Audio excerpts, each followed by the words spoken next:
जाती है कि युग के मन में क्या चल रहा है। शालिनी युग के बगल में जाकर बैठ जाती है। युग कुछ रिएक्ट नहीं करता, वो वैसे ही गुमसुम उदास बैठा रहता है। शालिनी नर्म लहजे से कहती है, आप अभी भी कछुए ने जो बातें कही उसके बारे में सोच रहे हैं ना?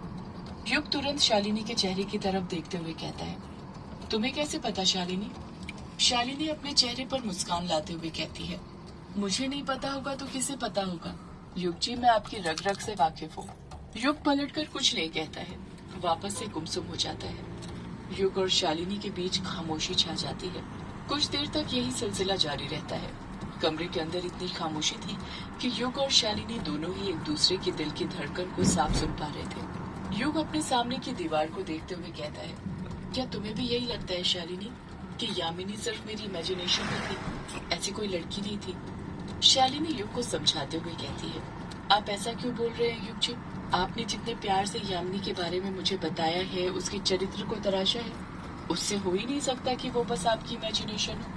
कोई भी किसी के बारे में इतना तभी बता सकता है जब वो उससे मिला हो। मुझे आप पर पूरा यकीन है कि यामिनी सच में थी और वही यक्षिणी थी।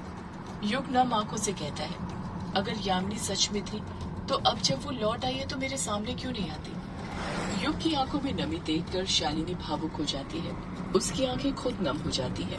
युग फिर पूछता है, बोलो शालिनी, यामिनी मेरे सामने क्यों नहीं आती? शालिनी